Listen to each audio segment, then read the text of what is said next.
Boa noite. Paz do Senhor. Amém. Amém? Vamos abrir as nossas Bíblias aqui no Salmo 117.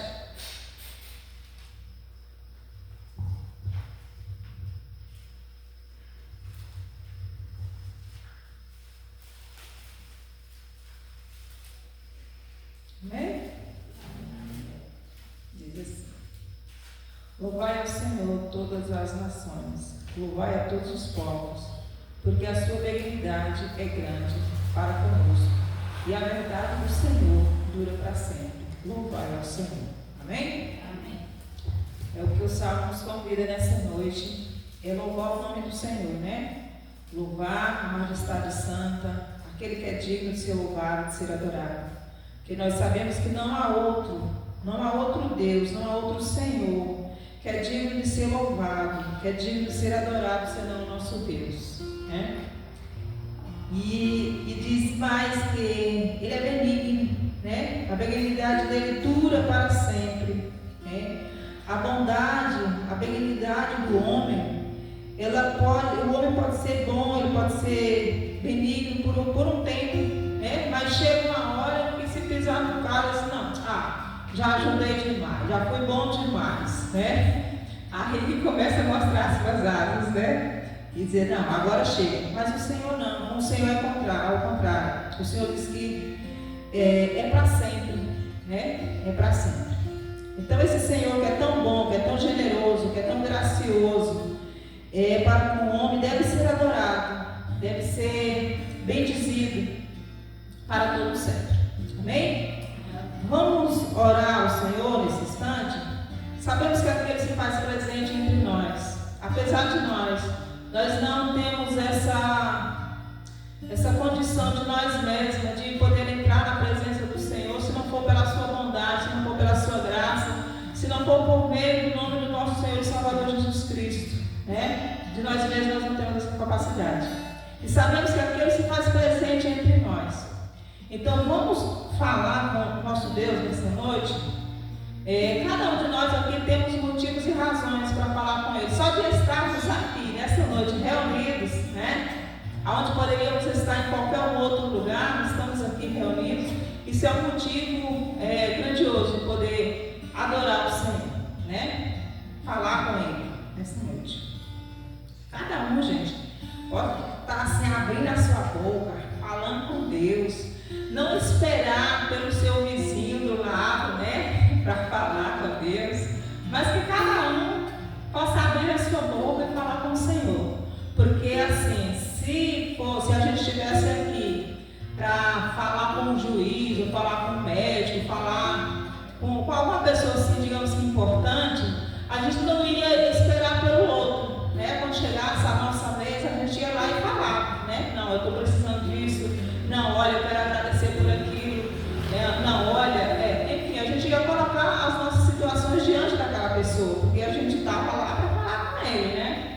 E com o nosso Senhor não é diferente. Aliás, é diferente, porque talvez a gente poderia até abrir o nosso coração para falar com alguém, com um homem aqui na terra, e ele poderia dizer assim, olha, hoje não dá, para mim hoje não dá, eu até gostaria de poder ajudar, mas não posso. Com o Senhor é diferente, né? Se a gente colocar as nossas lutas e dificuldades, também os nossos agradecimentos ao Senhor, Ele vai ouvir, Ele vai responder, né? Porque tudo Ele pode, tudo Ele sabe, né? Então, que ninguém fique de boca calada, mas vamos falar com o Senhor, amém? Glorioso Deus e eterno Pai, ó Deus, estamos aqui reunidos diante do Senhor. Deus, que privilégio, meu Pai. Que privilégio, meu Deus, é poder estar aqui na Tua casa nesta noite. Que privilégio, meu Deus, é poder falar com o Senhor, na certeza que o Senhor se faz presente entre nós. Ó Deus, apesar dos nossos erros, apesar das nossas falhas, mas o Senhor é aquele que não faz acepção de ninguém. Por isso, meu Pai, estamos aqui diante do Senhor com essa certeza de que o Senhor se faz presente. Queremos Te louvar, Senhor. Como diz a Tua palavra, meu Senhor, que a gente deve louvar ao Senhor. Oh Deus, que privilégio. Que privilégio adorar a majestade santa, de saber que o Senhor é o nosso Deus, de saber que o Senhor nos escolheu, de saber que o Senhor nos chamou, de saber que o Senhor nos tirou das trevas e nos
Boa noite, irmãos. Graças a paz.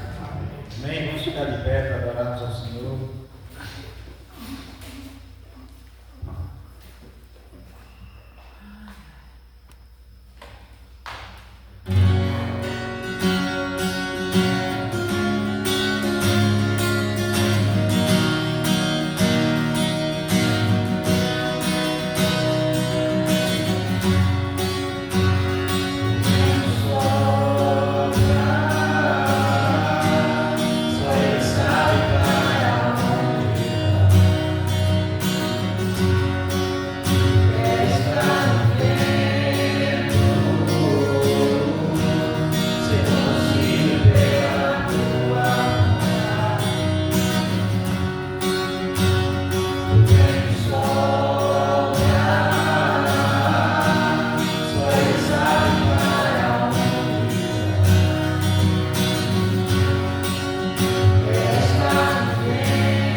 da Tua presença, ó Deus, do Teu poder, ó Deus, que o Teu Espírito que nos converte, que nos convence, ó Deus, é o mesmo Espírito, ó Deus, que também nos guia, nos conduz, ó Deus, Louvado seja o nome do Senhor, porque o Senhor enviou o Teu Espírito para habitar em nós, somos a habitação do Teu Espírito. Bendito seja o Teu nome, louvado seja o nome do Senhor. Ó Deus, que o Senhor venha, ó Deus, soprar sobre toda a Tua igreja, sobre o Teu povo espalhado na face da terra, a fazer a Tua vontade, a cumprir o Teu propósito. Ó Deus, em nome de Jesus. Amém.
seus dízimos e suas ofertas, vocês podem estar trazendo até o altar do Senhor também em forma de gratidão e de culto ao nosso Deus.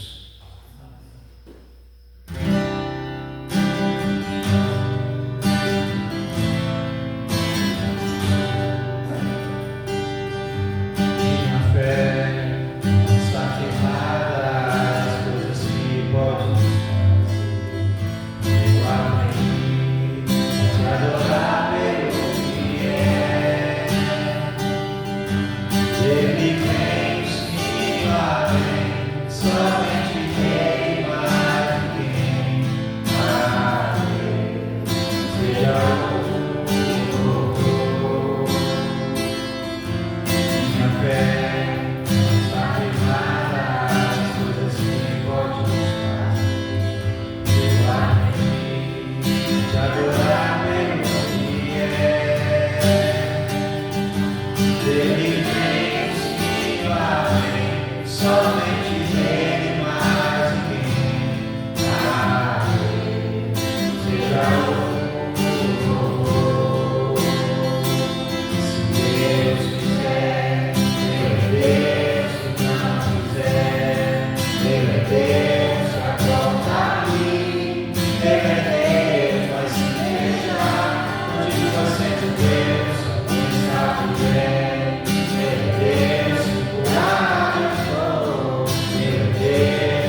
Ele vem, os que amém, somente Ele, mais ninguém. A Deus seja o louvor. Se Deus fizer, Ele é Deus, se não fizer, Ele é Deus, a porta abrir, Ele é Deus, mas se fechar, continua sendo Deus.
Amém, irmãos? Vamos abrir a palavra do Senhor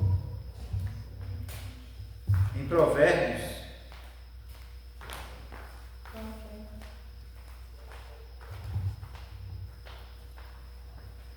Provérbios capítulo 24.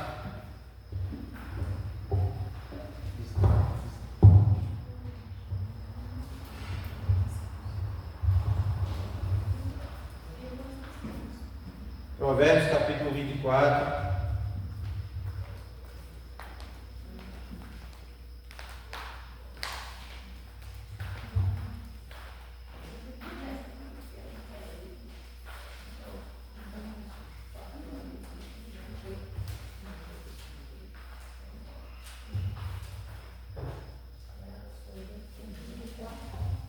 Versículos 3 e 4.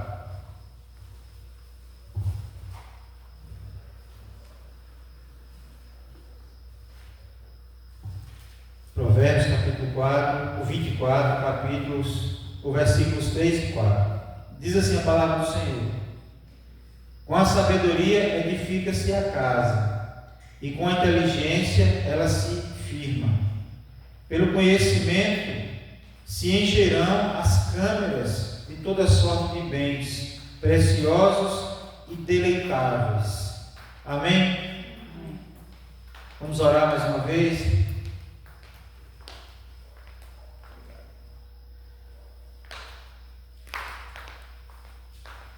Senhor Deus e Pai, bendito seja o nome do Senhor. Ó Pai, louvado seja o nome do Senhor pela Tua graça sobre nós, pelo Teu cuidado para conosco.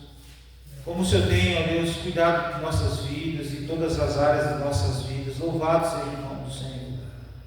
Ó Deus, entregamos a Ti os nossos louvores nessa noite. Pedimos, ó Deus, que o Senhor receba como sacrifício agradável ao Senhor. Ó Deus, apesar de nós, da nossa limitação, o Senhor, ó Deus, vê ao nosso coração. Por isso, ó Deus, pedimos que o Senhor receba os nossos louvores, ó Deus, as nossas ofertas que foram depositadas aqui no Teu altar, ó Deus, com gratidão no coração, adorando ao Senhor pela provisão do Senhor todos os meses. Ó Deus, que o Senhor abençoe cada irmão, cada dizimista, cada ofertante, aqueles, ó Deus, que ainda não têm condições ou fé suficiente para te ofertar, para dizimar ao Senhor, ó Deus, que o Senhor possa estar acrescentando fé, ó Deus, em nome de Jesus Cristo, para o louvor da glória do Senhor. E quanto a nós, a liderança da tua igreja, ó Deus, que o Senhor nos dê temor ao Senhor para administrar aquilo que o Senhor tem nos dado, ó Deus, em nome de Jesus Cristo, e nos dê direção do Senhor, ó Deus, em nome de Jesus Cristo. Agora, Deus, na ministração da tua palavra, que o Senhor possa estar falando aos nossos corações, que o Senhor possa estar ministrando aos nossos corações, ó Deus, que haja, ó Deus, esperança, expectativa, ó Deus, de que nosso coração saia daqui edificado, desejoso de cumprir o teu propósito no meio da nossa casa, no meio da nossa família. Nós oramos assim em nome de Jesus. Amém. Amém, irmãos? Tem sido um desafio passar o mês todo pregando sobre família, e Deus tem dado graça, mas nós precisamos não só adotar maio como o mês da família, nós precisamos entender que a nossa família precisa do Senhor em todo o tempo, assim como nós mesmos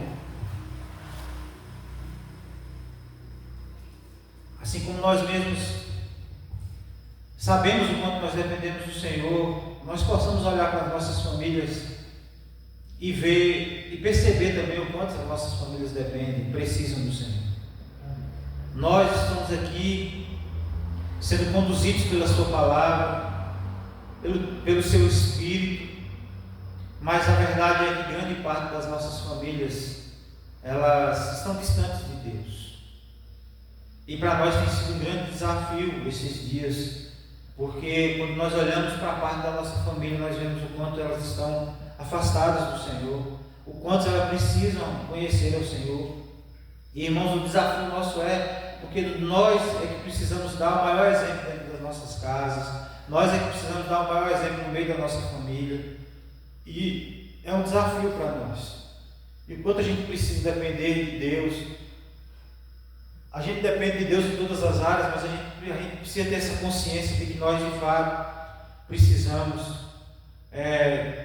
da graça do Senhor para que Deus nos use como instrumento dele no meio da nossa família. Amém?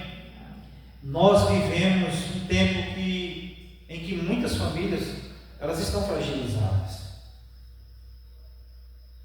Casas bonitas por fora, mas quebradas por dentro. Há avanços tecnológicos que facilitam demais a nossa vida, conforto material, a felicidade, da comunicação, que hoje nós podemos ver os nossos parentes de forma meio que ao vivo, assim, vendo como mudou. Às vezes antigamente a gente tinha os parentes fora, tinha 10 anos que a gente não via, não sabia como é que estava, se encontrasse no meio da rua, não conhecia, e agora nós temos essa, parece que se a gente vê um parente nosso que está morando longe, aqui na nossa frente, mesmo 10 anos depois, parece que a gente que teve com ele ontem, porque a gente se viu, se falou, mas ao mesmo tempo, irmãos, nós temos visto casamentos destruídos, filhos sem direção, A gente está falando da facilidade da comunicação, mas a gente não tem muito interesse de falar de Jesus para os nossos filhos. Pais que mesmo estando dentro de casa, mesmo estando vivendo dentro da sua própria casa, ainda assim são ausentes, A gente falando da facilidade de comunicação, mas nunca existiu tanta falta de diálogo entre pais e filhos, entre os nossos parentes, lares, o que é pior de tudo, lares muitas vezes sem a presença de Deus. Isso é o que faz toda a diferença, mesmo em meio às nossas limitações. Em meio às nossas limitações, o que vai fazer diferença de fato e de verdade é a presença de Deus. E a grande pergunta é: como construir um lar firme em tempos tão instáveis? Como construir lares firmes em tempos tão difíceis? O livro de Provérbios, ele responde essa pergunta. Aqui, irmãos, o contexto de Provérbios, ele foi escrito por Salomão. E ele era filho de Davi e reinou em Israel durante um período de prosperidade sobre Israel, um período de paz. Ele não enfrentou guerras como seu pai enfrentou. Ele viveu um período de paz, de relativa paz. Em Israel, no governo, no reinado de Salomão, ele experimentou um crescimento como nação. Não só um crescimento físico, mas um crescimento como instituição, como país, né? E ele quando Salomão começou a reinar, ele faz uma coisa muito interessante, muito importante, e que nós devemos fazer todos os dias, que ele reconheceu a sua limitação. E quando ele começou a reinar, ele poderia ter pedido riquezas, poder, como um rei poderoso que seu pai foi, mas ele pediu sabedoria ao Senhor para governar. E Deus vai, e além da sabedoria, Deus dá as riquezas, Deus dá poder a ele, porque ele preferiu as riquezas, ele preferiu a sabedoria e Deus deu riquezas a ele. E ele diz lá no livro de Reis, no primeiro livro de Reis, capítulo 3, no verso 9: dai, pois, ao teu servo coração compreensivo para julgar o teu povo. Para julgar o teu povo. E Deus concedeu a ele uma sabedoria extraordinária, irmãos, que a ponto de outros povos, de líderes de Estado, de outros povos distantes, iam lá conhecer Salomão, tamanha era a sua sabedoria. E Provérbios, ele foi escrito como instrução prática para a vida. Como instrução prática para a vida, não são apenas frases bonitas, mas são princípios. E aí a gente estava estudando na classe de casais, na escola dominical, um dia desse, que a gente às vezes confunde princípios com promessas. O livro de Provérbios não é um livro de promessas. O livro de Provérbios é um livro que ensina sobre princípios, que se você aplicar em todas as áreas da sua vida, vai dar certo. São aplicações práticas para as nossas vidas, sobre o casamento, sobre família, sobre dinheiro, sobre muitas coisas, sobre a sociedade, como nós devemos proceder como pessoa, como servo de Deus. O livro de Provérbios vai nos trazer esses princípios. E que nós, aplicando esses princípios sobre as nossas vidas, vai dar certo. As coisas vão dar certo. Porque são princípios vindos, ensinados por Deus, são princípios divinos. Para viver de uma maneira sábia diante de Deus e diante dos homens. E Salomão, irmãos, ele percebeu algo importante, de que uma nação depende de famílias fortes.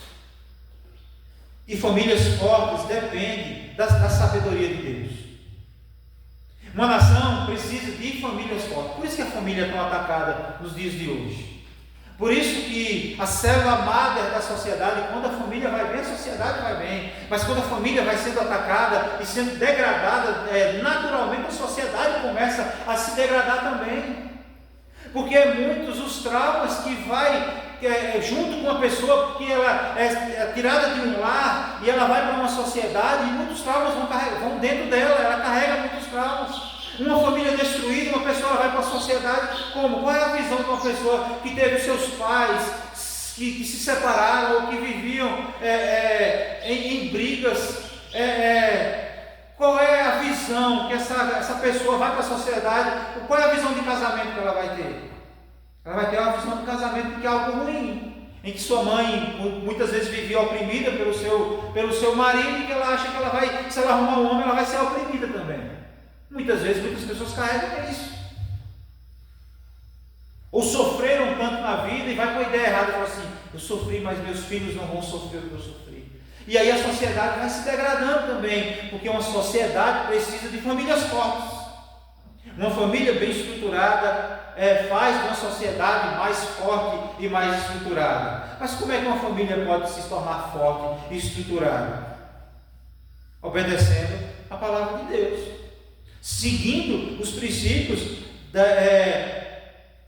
de Deus. E aqui no capítulo 24, Salomão ensina que um lar não é sustentado apenas por recursos financeiros. mas por fundamentos espirituais. O que é fundamentos espirituais? O que é fundamento? Fundamentos são alicerces. As nossas casas, elas são construídas sobre o alicerce. Essa igreja, esse templo, ele foi construído sobre alicerces. É o que faz ele ficar forte. É por isso que vem as chuvas, as tempestades, os ventos, e ele continua de pé. Por quê? Porque ele foi construído sobre um alicerce, uma rocha. A igreja, ninguém vai conseguir, mesmo que haja perseguição, ninguém vai conseguir destruir a igreja. Por quê? Porque ela está firmada na rocha que é Cristo Jesus. Por isso que ainda mesmo que a perseguição venha sobre a igreja do Senhor, ela permanecerá de pé. Ela passou por grandes perseguições, muitas pessoas morreram por causa do Evangelho, mas irmãos, ela continua de pé e triunfante, vencedora, firme e forte, porque ela está firmada no fundamento da nossa fé, que é Jesus Cristo. Se nós perdermos esse fundamento, a igreja é destruída. Assim também, um lar é construído em cima de fundamentos espirituais, ensinos da palavra de Deus. Deus nos ensina princípios que vai nos tornar, fazer de nossa família uma família forte. Amém? E eu gostaria de compartilhar com os irmãos sobre o seguinte tema: um lar sábio, firmado em Deus. Amém? Um lar sábio é edificado pela sabedoria. O texto começa dizendo assim, vocês vão olhar aí no início do capítulo, do versículo 3. Com sabedoria edifica-se a casa. Com sabedoria. Irmãos, a palavra casa aqui, no original, no hebraico, não está falando de construção, de uma construção física. A palavra original aqui fala da família, do ambiente do lar, dos relacionamentos. Está falando sobre o relacionamento de marido e mulher, está falando do relacionamento entre pais e filhos, de filhos e pais. Aqui está falando da estrutura familiar, não é de uma casa física. A casa aqui está falando sobre o lar, sobre o relacionamento. Salomão aqui, irmãos, está ensinando que o verdadeiro fundamento do lar é a sabedoria. É a sabedoria. E o que é a sabedoria bíblica? Porque se a gente for olhar a sabedoria humana, eu costumo chamar a sabedoria humana de esperteza. A gente fala assim, eita, mas fulano é sabido. A gente está falando não é de sabedoria não, a gente está falando de esperteza. Ou às vezes fala assim, fulano é sabido, viu? A gente está falando às vezes de inteligência. Inteligência não tem a ver com sabedoria. A gente estava ontem no grupo de discipulado que a gente está fazendo o curso, Life on Life, Vida na Vida, e a gente estava falando justamente disso. A igreja, irmãos, é o único lugar que às vezes está lá um analfabeto em cima, falando sobre Jesus Cristo.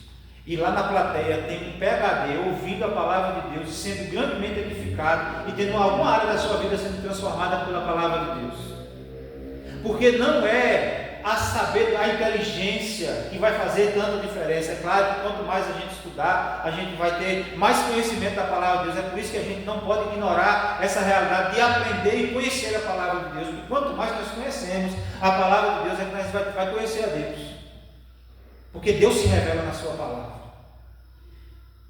Mas aqui, irmãos, não está falando de sabedoria, de esperteza humana. Sabedoria bíblica é viver segundo a vontade de Deus. O homem e a mulher sábia, ela edifica sua casa. O homem e a mulher sábia, ela é sábia porque ela segue a vontade de Deus, ela vive segundo os preceitos de Deus. Quem tem sabedoria vive de acordo com a vontade de Deus. Ela vai de modo contrário à sua própria natureza e vai a favor, no centro da vontade de Deus. Por isso, viver segundo a vontade de Deus. A sabedoria humana, irmãos, não apenas vive segundo a vontade de Deus, mas ela aplica a palavra no cotidiano. Irmãos, nós não podemos cair no engano de achar que a nossa vida religiosa ela se restringe ao tempo, ao culto. Mas não, nós precisamos viver de acordo com a palavra de Deus, aplicando a palavra de Deus no nosso cotidiano, todos os dias, em todos os momentos, em todas as áreas. Nós somos servos do Senhor e nós estamos, tudo é reino de Deus. No nosso ambiente de trabalho nós precisamos dar o nosso melhor, sabe por quê? Porque nós estamos fazendo primeiramente para Deus. Nós somos servos de Deus, a palavra de Deus precisa ser aplicada no nosso cotidiano, no nosso dia a dia. Amém? A sabedoria humana, irmãos, tem a ver com temer ao Senhor. Não é assim que a palavra de Deus nos diz em Provérbios 9, verso 10? O temor do Senhor é o princípio da sabedoria. Ou seja, temer a Deus é o início para que a gente venha ter sabedoria da parte de Deus para agir, irmãos. E a gente precisa ter sabedoria dentro da nossa casa. Como a gente precisa ter sabedoria no nosso lar? Porque são vários confrontos diários, todos os dias, naturezas diferentes, pessoas diferentes, vivendo dentro da mesma casa. E nós, como servos do Senhor, uma casa, ela pode viver subdividida, mas o servo de Deus não pode. Nós precisamos viver com sabedoria dentro dos nossos lares, com temor ao Senhor, temendo ao Senhor. Amém? Uma família sem Deus, ela pode até prosperar financeiramente, mas ela continuará vulnerável espiritualmente. Casas são construídas rapidamente, mas, irmãos, lares são edificados lentamente. Existe a diferença, porque tem gente, irmãos, que tem uma casa grande, não é só porque tem dinheiro ou porque tem status, não. É porque quanto maior a casa, menos a gente se encontra dentro da casa. Tem maridos que ficam alegres quando as mulheres saem de casa e deixam ele num momento de paz. E do mesmo jeito o contrário. Oh, que alívio! Dona encrenca, seu encrenca está fora de casa hoje, estou em paz aqui. Irmãos, isso é um lar triste. Porque nós precisamos entender que aonde há felicidade no lar é quando a família está reunida. É quando nós estamos juntos, sentados ao redor da mesa, a figura do salmista, quando o salmista está ali falando da figura da mesa no Salmo 128, né, a sua esposa, como os ramos da figueira, e seus filhos como rebento da oliveira ao redor da mesa. Não é comendo, não, é aprendendo sobre Deus, é falando sobre a vida, é tendo comunhão. E nós precisamos, irmãos, ter temor a Deus e construir não apenas casas, mas lares. Eu me lembro quando eu trabalhava lá na loja com meu primo, e eu falei: ei, está na hora das minhas férias. Ele me mostrou: para que tu quer férias? Tu vai viajar para onde? Eu falei: eu vou para a praia. Aí: tu vai para a praia? Eu falei: minha casa é minha praia.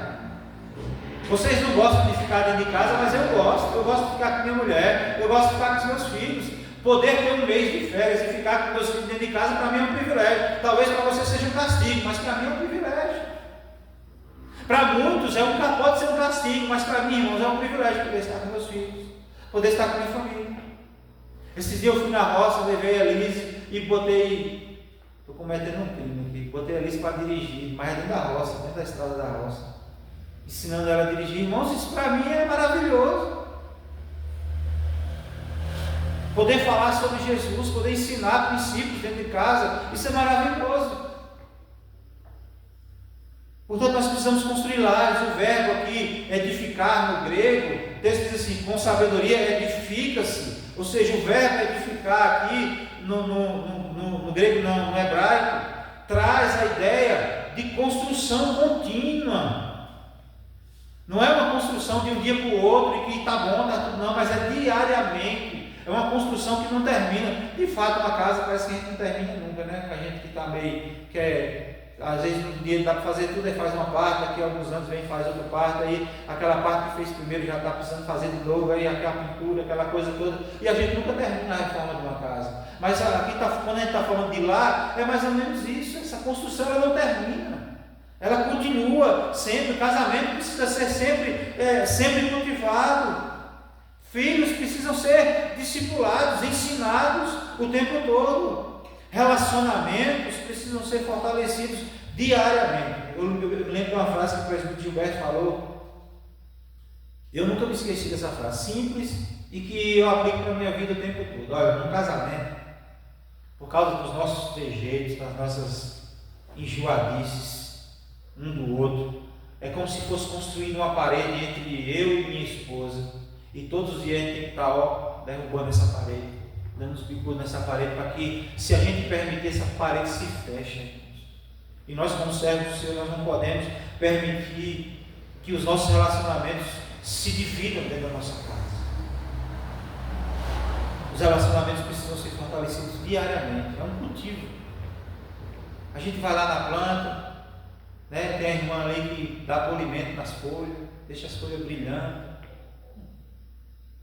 Não pode tomar sol, porque senão queima as folhas. É um cultivo, é arte, paciência. É mais fácil, claro, ter uma paciência com a planta do que com gente. Mas a gente precisa cultivar isso dentro da nossa casa, porque a gente precisa fortalecer os nossos relacionamentos. Amém? Um lar sábio, irmãos, ele não nasce pronto, ele é construído dia após dia. Amém? Amém. Portanto, os casais precisam orar juntos, buscar a presença do Senhor, interceder pelos filhos juntos, né? Aprender a ouvir um ao outro. Amém? Os filhos, porque nós somos tudo, nós somos pais, nós somos filhos também. Nossos filhos, nós como filhos, nós precisamos mais do seu exemplo, do que apenas das suas palavras. Os nossos filhos estão vendo a gente, as nossas atitudes dentro de casa. E a gente precisa ensinar a Bíblia. E aí, irmãos, eu meditando nisso aqui, ensinar a Bíblia não é pegar a Bíblia e abrir só, não é só isso. E abrir, vamos ler aqui Provérbios, livro de Provérbios, que é para a gente aprender a científica da palavra de Deus. Também é esse momento. Mas, irmãos, ensinar a Bíblia é viver a palavra de Deus dentro de casa, na prática.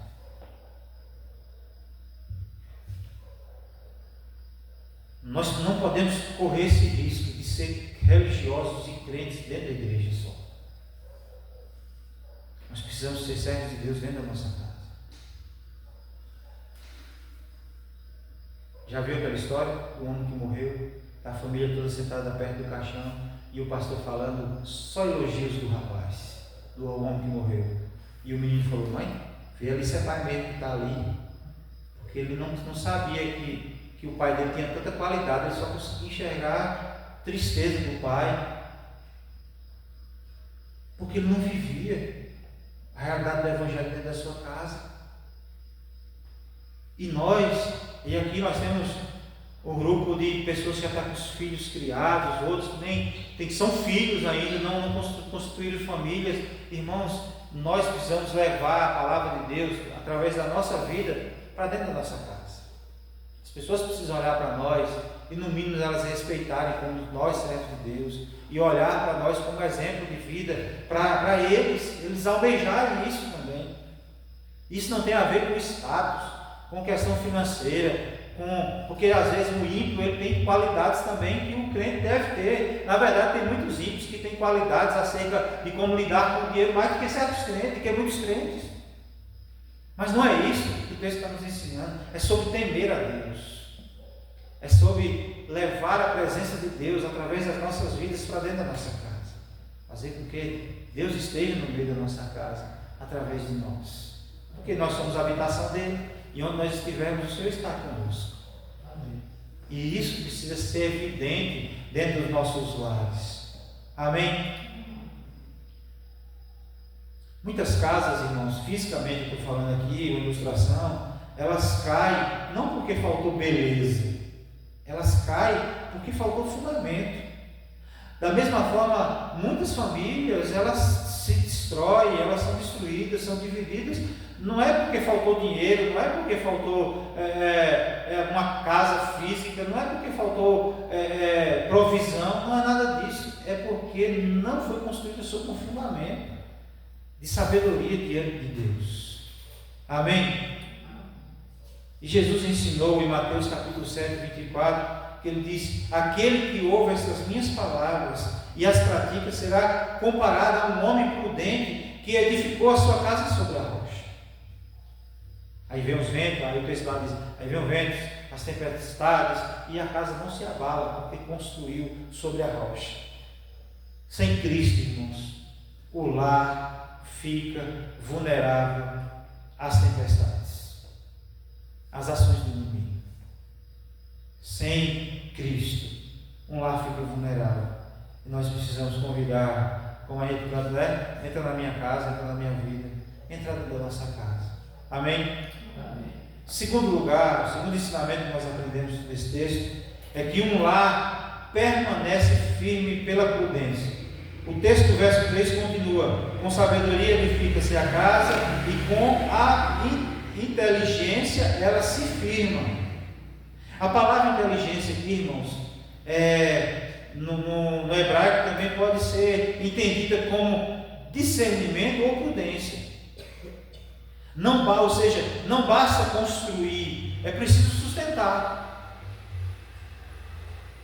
E há famílias que começam bem, mas não permanecem firmes, porque faltou maturidade espiritual. Firmar significa estabilizar, fortalecer. Um lar firme não é um lar sem problemas. Ele não se torna firme porque ele é isento de problemas.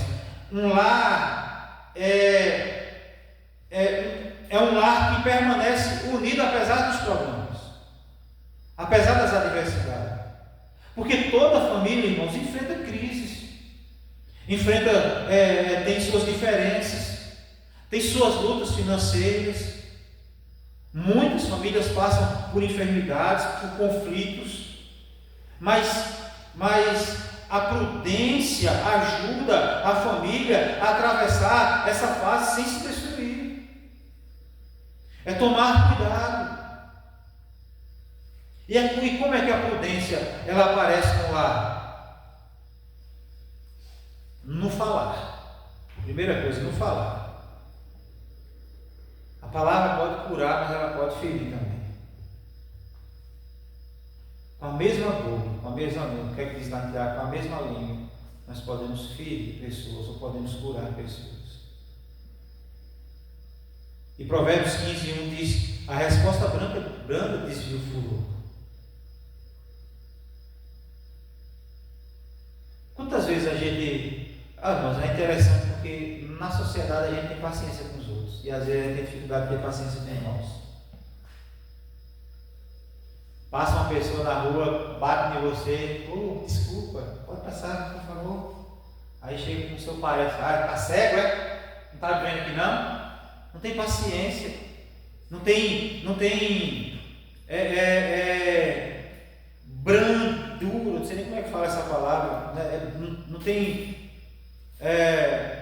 paciência para cuidar dos de casa.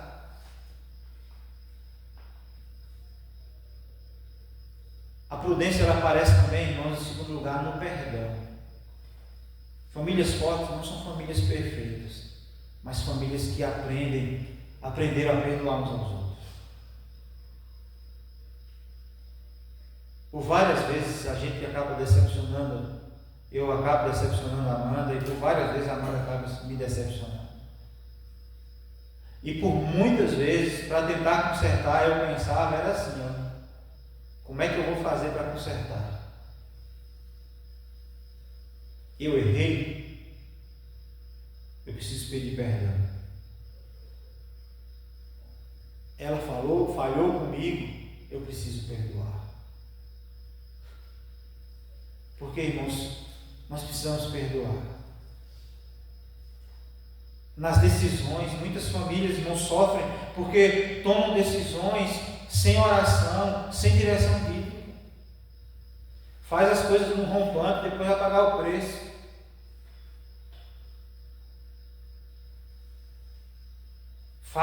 Toma atitude sem consultar o cônjuge, sem conversar com a família. E aí depois, quando o negócio está errado, vai atrás da família para querer resolver. Irmãos, a gente precisa ter sabedoria, prudência nas decisões.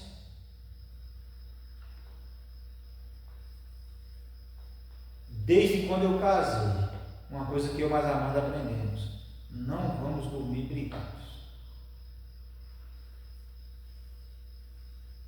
Não podemos dormir brigados. Uma coisa que eu aprendi também, irmãos, é não expor os nossos familiares.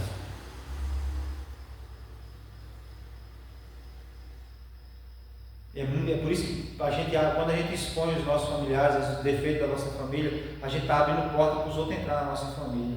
E em vez de ajudar, fazer atrapalhar.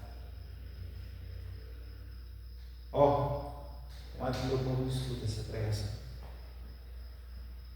Lá em casa, a gente mora assim, mora eu, meu cunhado e minha sogra, tudo junto assim.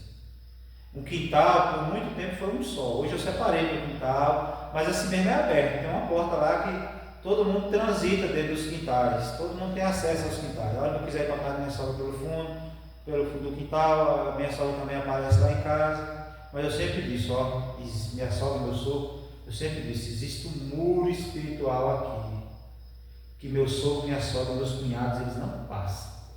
Porque tem coisas que acontecem aqui de dentro de casa, que é eu e a Amanda. Eu não exponho nada, se tiver coisa para resolver, resolveremos em casa. Só nós, não vamos expor. Não. Tem gente que sai brigando no meio da rua, xinga uns aos outros no meio da rua, os outros vendo e achando a coisa mais ridícula do mundo, e muita gente achando vantagem nisso. Parecendo assim que eu vivo brigando com a Amanda, né? Mas não é assim não também, mas são princípios que a gente carrega no nosso casamento, que a gente aplicou isso, vem fortalecendo o nosso casamento ano após ano. Amém? Aprender a resolver os conflitos biblicamente, é conversa, é poder ter a humildade de poder reconhecer o erro, e a coragem também de apontar o erro. Você errou porque você fez isso, agora aprenda a me ouvir, sabe? Escutar mais, conversar mais uns com os outros. Diz que tinha um casal que estava brigado, vivia brigando, e a mulher começou a fechar a cara pro cara, e daqui a pouco o homem está de boa com a mulher, quando a mulher está com a cara emburrada. Aí o homem já fica lá com a cara emburrada também, já vira as costas para o outro lado e vai procurar outro caminho, sai ficar longe. E aí, irmãos, começou a saudar dentro de casa, todo mundo com a cara fechada. Aí a mulher olhava para o marido e disse, por que você não está com a cara fechada do meu lado? Aí o marido olhava para a mulher, e acho que é essa mulher, viu? E ficava nesse moído nojento. E aí foram conversar, irmãos. Aí sabe o que descobriu? Porque ele botava o papel higiênico no banheiro de um jeito que ela não gostava. E quando ela ia no banheiro, ela falava assim, o papel higiênico já está errado de novo. Pegava e virava o papel higiênico com a bichinha para baixo assim. Aí daqui a pouco o marido chegava e falava assim, nossa, que desgrama é isso? Virava o papel higiênico, daqui a pouco estavam os dois brigando sem saber porque, porque não havia diálogo. E o papel higiênico do jeito certo é por cima, assim, tá? Puxar assim por cima. O jeito de Amanda eu não sei, nunca brigamos por causa disso não. Mas às vezes nos falta diálogo. Coisas simples podem afetar os nossos relacionamentos. Estou falando de marido e mulher, mas de filhos com pais, irmãos com irmãos, primos com primos, vizinhos.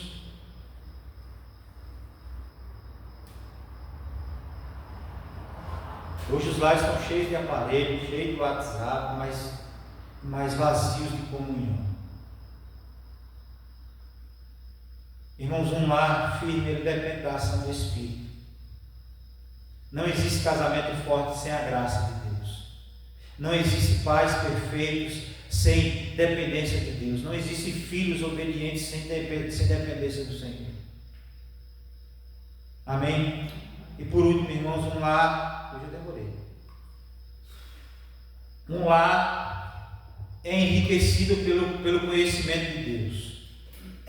E aí diz assim o verso 4: pelo conhecimento se encherão as câmaras de toda sorte de bens preciosos e deleitáveis, Salomão aqui agora fala da riqueza do lar. Mas ele não está falando apenas de riquezas materiais. A maior riqueza de uma casa, irmãos, é a presença de Deus. Pelo conhecimento se encherão as câmaras. Pelo conhecimento se encherão as câmaras.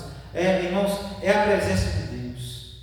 As câmaras aqui representam os ambientes da casa, os espaços da vida familiar. Quando o conhecimento de Deus habita no lar, os relacionamentos amadurecem, a paz no lar cresce, a fé é fortalecida, os filhos são direcionados no caminho certo e o ambiente todo muda por causa da presença de Deus. As câmaras aqui é como se fossem os cômodos de uma casa. Quando a gente fala do lar, lembra que eu falei lá no primeiro ponto, que não está falando de uma casa, é de uma construção familiar, dos relacionamentos. Deus vai encher todas as áreas das nossas vidas, da nossa vida familiar, da presença dEle, e isso vai causar impacto, que vai ter paz dentro do lar, a ponto de um relacionamento crescer, amadurecer, a fé serem fortalecidas em cada um, e filhos serem direcionados no caminho certo, e o ambiente mudar. É a presença de Deus que faz a diferença. Uma casa pode ser simples financeiramente e ainda assim ser rica espiritualmente, irmãos. Não tem a ver com dinheiro isso, não. Paz não se compra com dinheiro. A paz se obtém com a presença de Deus. Amém? E o que significa conhecimento aqui? Conhecimento bíblico não é apenas informação, é intimidade com Deus. Porque, irmãos, está pensando que é só crente que lê Bíblia? Na verdade, tem muito crente que nem lê, mas tem muito intelectual aí lendo a Bíblia e querendo distorcer a palavra de Deus. Tem muito intelectual lendo a Bíblia como livro, nem como livro histórico é um livro de conto de fadas, um livro de fantasia, que nem acredita na Bíblia e sabe mais das histórias do que muitos crentes aí, mas o que eu estou falando é de conhecimento de Deus. Conhecimento de Deus. E famílias precisam conhecer não só a palavra, precisam conhecer os princípios de Deus, precisam conhecer o Evangelho, precisam conhecer o caráter de Cristo. Amém? Tem momentos, nós precisamos ter momentos espirituais na nossa casa também. Ler a Bíblia, orar. Eu sempre falei, não sei se a Elisa ouviu isso, mas ela falou isso com a Amanda. Ser flagrado, irmãos, de joelho no pé da cama orando. Ser flagrado pelos filhos. Em vez de ter reclamação dentro de casa, precisa haver louvor, gratidão a Deus. A gente acorda de manhã agradecendo a Deus pelo dom da vida. Quantas lutas eu e você já passou e nós estamos vivos para contar a história. Louvado seja o nome do Senhor por isso. Falar sobre Deus, irmãos. A gente hoje vive dentro de casa falando de futebol, falando de trabalho, tem gente que pega os trabalhos e leva para dentro de casa, falando de política agora, que está na moda falar de política, mas a gente fala um pouco sobre Deus. E aí a gente sabe, né, que a boca fala, o coração está cheio, nós não estamos cheios de Deus.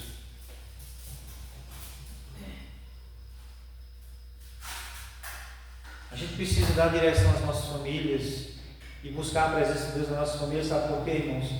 Porque o mundo discipula diariamente os nossos filhos. A gente fala de filhos, a gente já está eu falo mais de mim, né? A maioria já estão com os filhos criados. E a única coisa que resta é interceder por eles, né? E falar de Cristo, e viver Cristo dentro de casa. Mas se a família não ensinar, o mundo ensinará. Provérbios 22, 6 diz assim: ensina a criança no caminho que se deve andar, e ainda quando for velho não se desviará dele. Valorizem não riquezas passageiras, mas riquezas eternas, paz, comunhão, fidelidade, temor ao Senhor. Irmãos, eu vejo ali o privilégio que eu tenho de poder todos os domingos estar na casa dos meus avós. E a renca toda, sabe? Eu, minha irmã e os nossos filhos, e genro, e nora, e minha mãe, todo mundo junto naquela casa ali, fazendo comida e comendo. E às vezes eu olho para os dois, já velhinhos, já com dificuldade de andar. Eu sei que um dia isso vai passar. E aí a gente agora muda de casa. Quando isso passar, muda de casa, vai para a casa da mãe agora. E a mãe vai viver um novo ciclo fazendo a mesma coisa. Eu olho para trás com tristeza, que meu pai não pôde ver isso. Ver os seus netos. Eu imagino quanto ele seria, como ele seria como avô. Mas não vai poder participar conosco. E isso é a maior riqueza que nós podemos ter, irmãos. Essa é a maior riqueza que nós queremos ter. Essas riquezas, elas não podem ser compradas. Eu cheguei a falar com o irmão hoje, olha, de quando eu saí da roça, era para ter marcado o ano, eu não lembro mais quanto. Só aqui em Paz eu estou há 10 anos já. E quantos, 18 anos atrás, 20 anos atrás, quando eu tinha pouco tempo de casado. 20 anos atrás, eu passei muitos anos da minha vida, irmãos, tentando voltar para a roça, querendo plantar cenoura de novo. Deus nunca deixou eu voltar. Ainda sou incutido por roça, mas de um tempo para cá eu tenho botado uma coisa na minha cabeça. Se for para mim ir para a roça, irmão, eu quero construir um alpendre. Não precisa nem ser uma casa, é um alpendre, para poder sentar com minha família lá. E no dia que tiver uma carninha para a gente assar lá, fazer uma carninha para assar lá. Ou então faz sopa, que é mais barato, farofa de cuscuz, seja lá o que for. Eu falei com um irmão meu esse dia de semana, meu irmão, eu só quero roça para poder fazer uma coisa para lazer. Não quero mais procurar trabalho para mim lá não. Porque quando eu queria, Deus não deixou. Agora também, só se Deus quiser, eu voltar a pulso. Mas eu não tenho esse desejo mais não, porque para mim, irmãos, riqueza é poder estar com a família. Mesmo se for para estar na roça, é para estar com a família, fazer desse fiozinho, fazer uma fogueirinha para se esquentar. Botar os meninos pequenos para poder assar marshmallows. Irmãos, é isso que é a maior riqueza, poder estar em comunhão uns com os outros. Viver em unidade dentro da família. Amém. Salomão nos diz isso com sabedoria e temor a Deus. Nos ensina que com sabedoria e temor a Deus. Amém. Amém. Salomão ele nos ensina que a sabedoria edifica, a prudência fortalece e que o conhecimento de Deus enriquece o lar. Talvez sua família esteja enfrentando dificuldades hoje. Talvez existam feridas, crises ou distanciamentos, mas Deus ainda restaura lares. Ainda dá tempo para a sua família.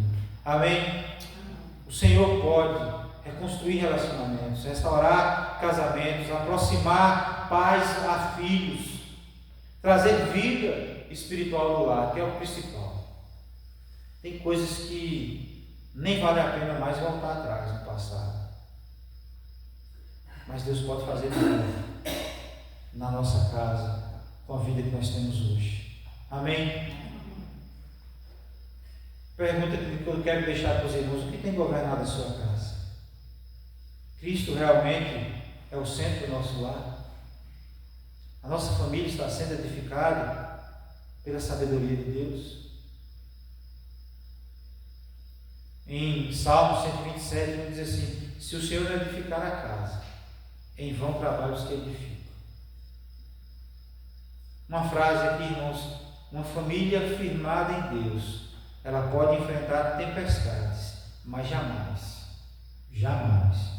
será destruída. Amém?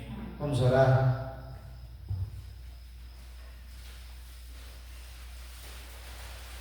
Senhor Deus e Pai,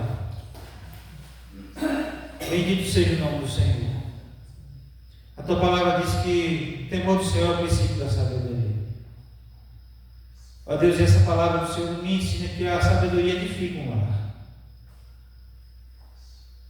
Ó Deus, a tua palavra nos ensina que a prudência fortalece. A sabedoria do Senhor nos fortalece. A prudência nos fortalece. Ó Deus, o conhecimento do Senhor enriquece o lar, Deus. Faça isso conosco, faça isso na nossa casa, faça isso no meio dos nossos filhos. Ó Deus, que eles cresçam e eles construam lares fortes também. edificados pelo Senhor, pela tua presença. Ó Pai, no nome do Senhor Jesus, que haja unidade no nosso lar, que haja unidade na nossa casa, que haja, ó Deus, paz que vem do Senhor, que haja, Deus, sabedoria, ó Deus, da parte do Senhor, não de nós mesmos, ó Deus, em nome de Jesus. Nós entregamos o nosso lar diante do teu altar. Que o Senhor cuide dele, com todas as suas limitações. Que o Senhor cuide dele em nome de Jesus Cristo. Com a louvor da glória do Senhor. Amém. Amém. Que o Senhor nos abençoe e nos guarde em nome de Jesus.